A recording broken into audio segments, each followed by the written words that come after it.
die Sitzung nach der Kaffeepause weiterzuführen. Und ich darf den Jan Satranský vorstellen, der uns heute auch aus seinem Dissertationsprojekt berichten wird, auf Englisch. Ich denke aber, das ist kein Problem. Herr Satranský hat in Hradec in Hradec, Králové, habe ich das richtig? Okay, Herr Johann kann das deutlich besser. Also, ich bleibe bei König Hradec, das ist natürlich die gleiche Variante.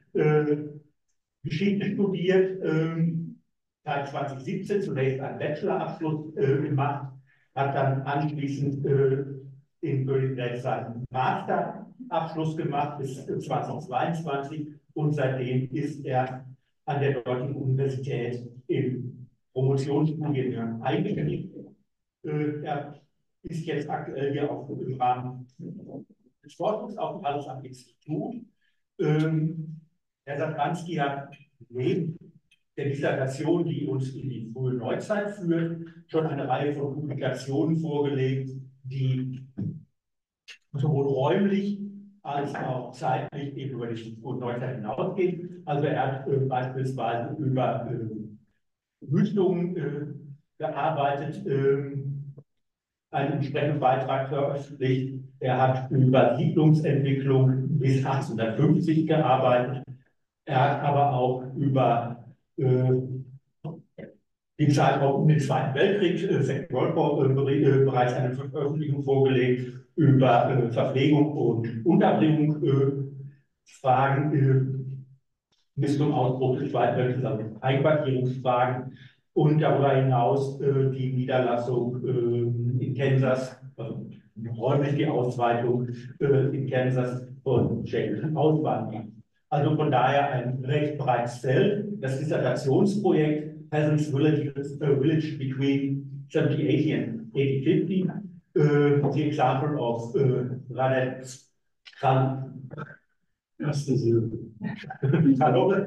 Slowenien und aus dem Zusammenhang wird heute eben ein Themenbereich besprochen, the estates of royal towns in Bohemia in the early modern period. Thank you for the introduction. I have to mention from the start that even I more or less understand German, it will be better for everyone to speak English in my case, if you don't mind. Today I would like to speak about the issue of the estates of royal towns in Bohemia on the example of Hradec Králové, mostly from the 17th to 19th century.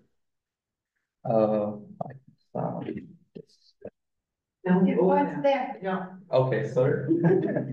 Firstly, I would like to provide you with some general overview of the issue. Here's the first slide. Town estate definition could be actually the gradually acquired ownership of the land, which was primarily around the town. And these estates started to were usually established from the 13th century, where the current research recognizes the interactions between town and villages or farmsteads based on economic or legal connections. The town state itself was an important part of the town's economy, and it was comprised by villages, forests, ponds, the mine farmsteads, mills, breweries, public houses, blacksmiths, and so forth. And just for describing the situation during the Middle Ages, I think it's quite good to say that the creation of the estates was based on two kinds of processes.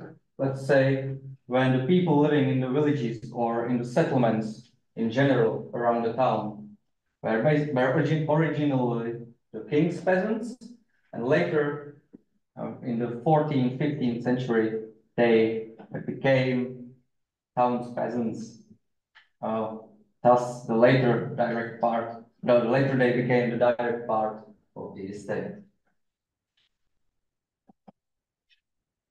To finish the chronology, we can say that during the Hussite Wars in the 15th century in Bohemia, the royal towns gained the power in the establishment on the governance of the state, and that means that with the power they even more expanded or created their estates, which were, as I said before, which were comprised by villages, forts, and etc.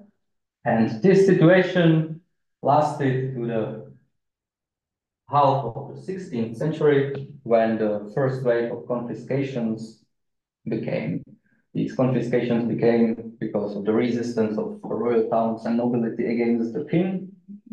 And of course, the king won, and the confiscations meant that the royal towns lost their properties, and they were, from this time, their position was weakened, and they had only limited choices how to regain their properties or the estates.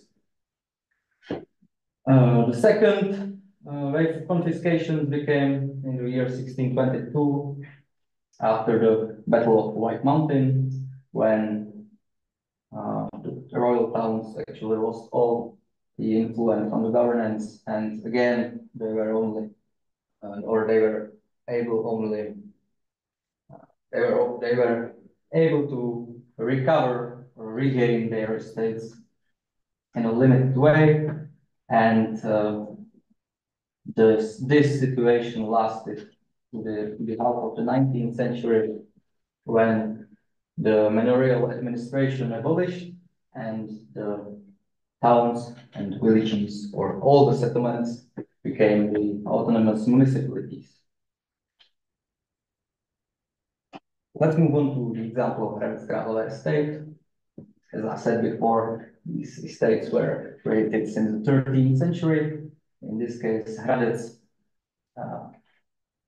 acquisited some land around the town, and this land was comprised by the town-linked villages, which later became suburbs, and the town-owned villages, which were located far or more far from the city.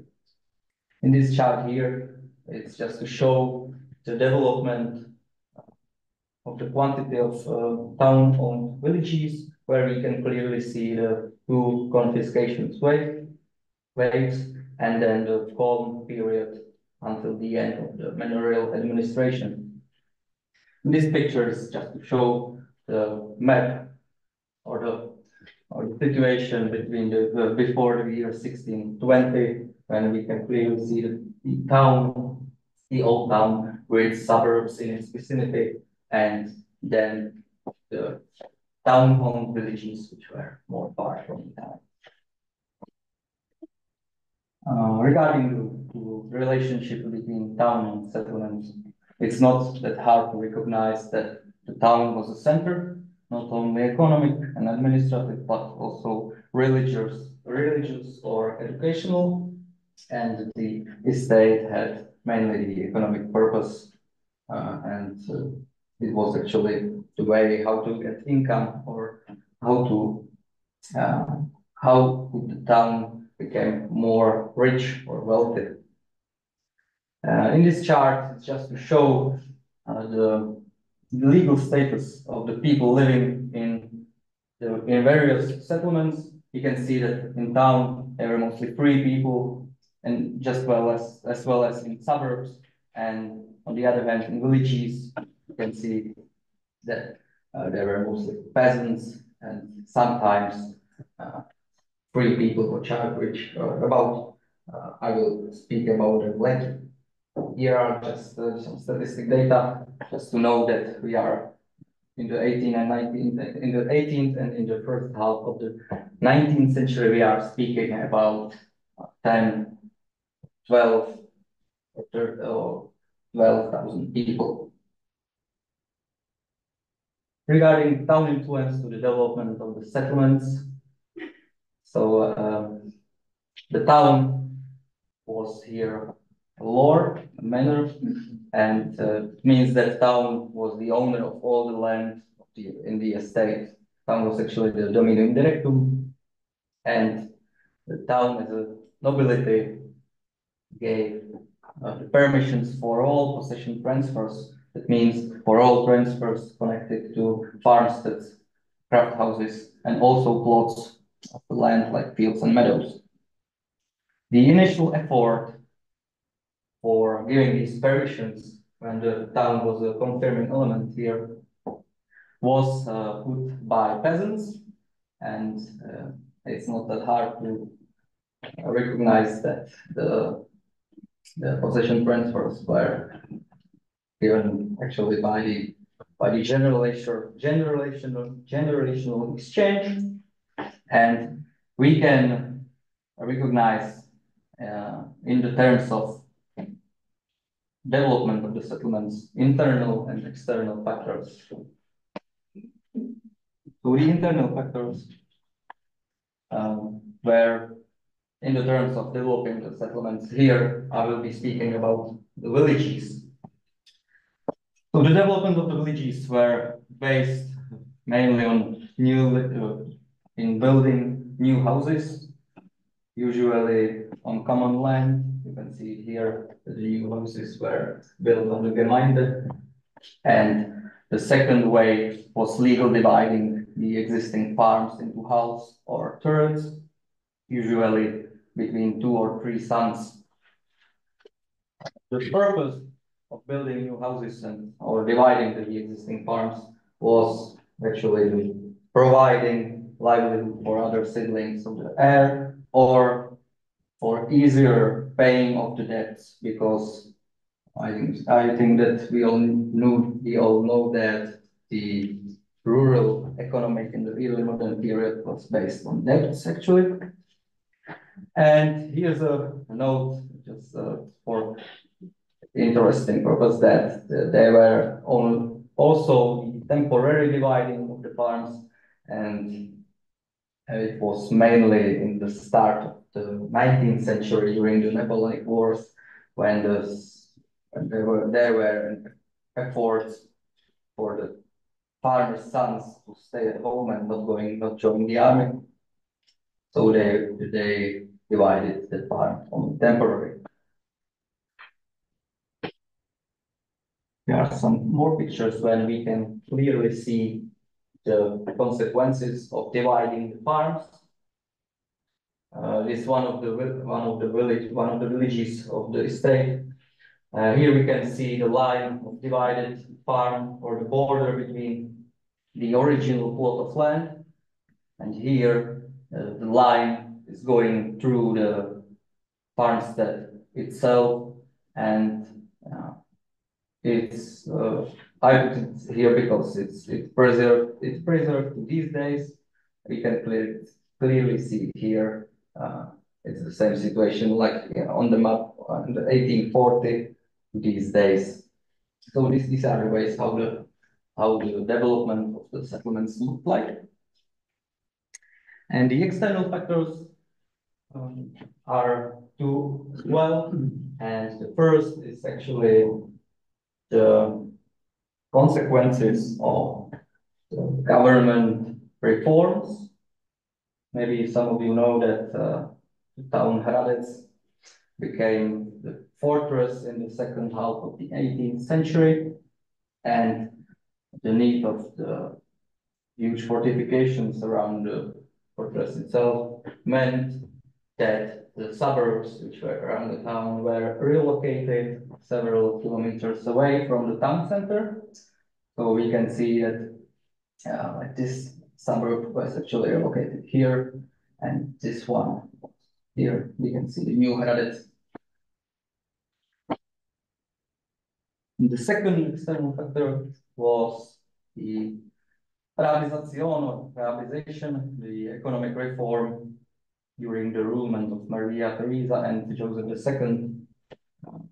And this, in the case of Hradec Králové state, this reform meant primarily the dividing former domain farmsteads into the new suburbs, new villages, or hamlets.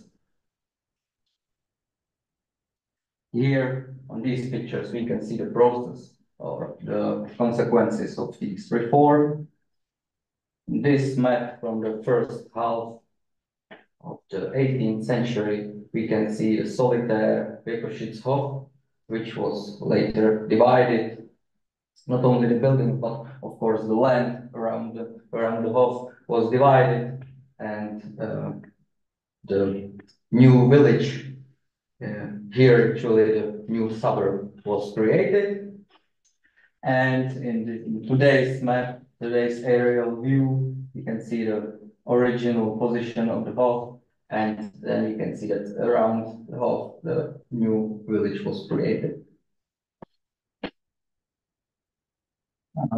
The settlement's influence to the town, it's not that hard to recognize that the influence was mostly economic and social, because the farmers who lived in the villages and the suburbs were enhancing the local market with grain, with livestock, and everything connected to the farming. And also the demographic factors, because people were emigrating from villages, not only from villages of the estate, but also from the villages or towns from other estates to the town or to the suburbs. Here in this list of the newly accepted townsmen, Hradec, we can see that people were immigrating from the town villages and as well as from the other estates, and they are immigrating to the town, like these people, or to the suburbs. So here we can see some of them. And now I would like to speak for a second about the former social stratification on the estate.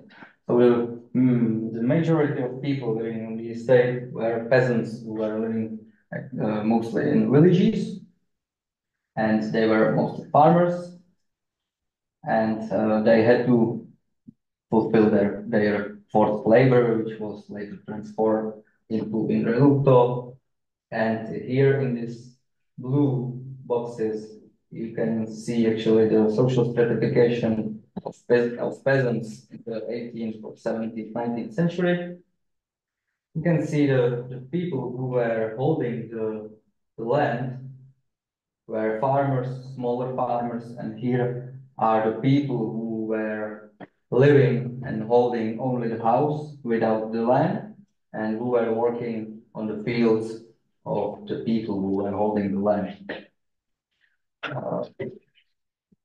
The people, I don't know the German word is Häusler, probably. Yeah. Häusler or Hitler, and here in Westfalen, Köthen. Okay. So these people, their subsistence was where they were working as inwoners, or they were working for a day wage.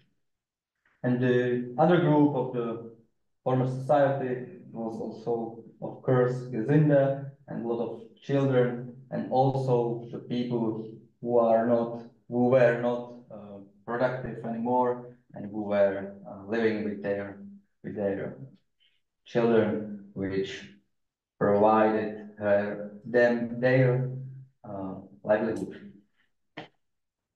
Here, just to show you the typical peasant farms that in the area or in the region of Králové from the half of the 19th century.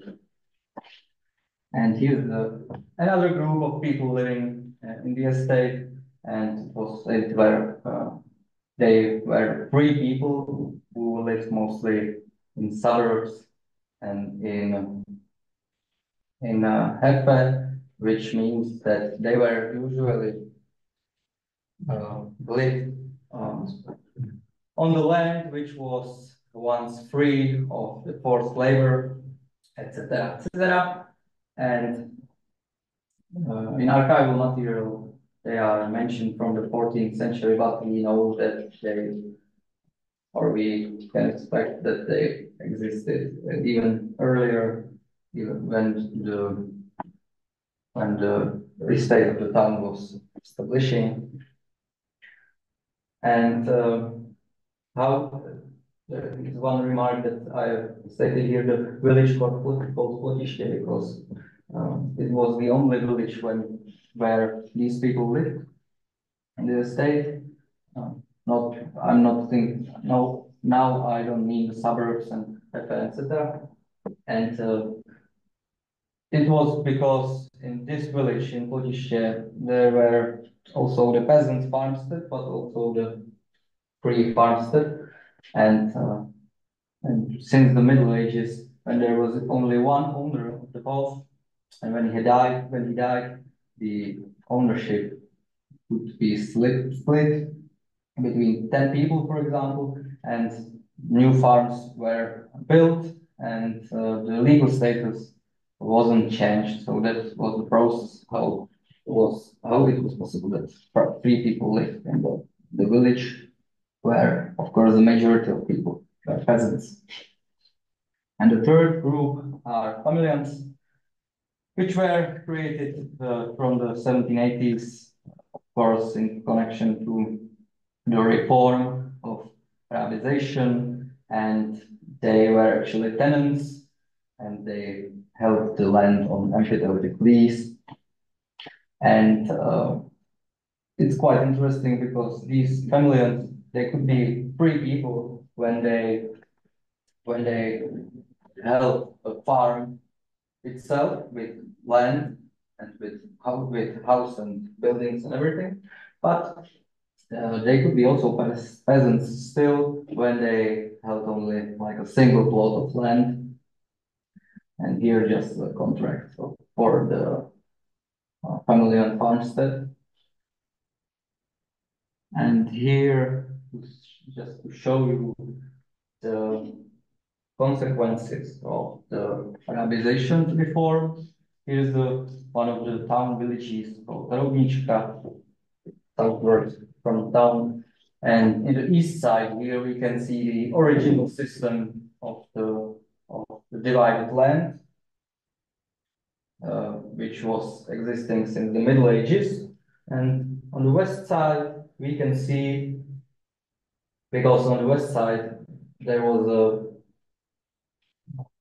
huge domain farmstead which was divided during the Arabization, and we can see that the plots are divided on a different base, and we can see that these plots are actually in families holding, because they are divided into dozens of plots fields. So these are the consequences shown of these are the consequences of privatization shown on the old map from the 1840s. And the last thing, the town properties in the settlements. So as I said before, the town was the dominium directum, and this is the end of the 18th century actually, and the 65% of the land was rustical land. That means that this land was rented to the peasants, and the rest was in the direct domain of the town.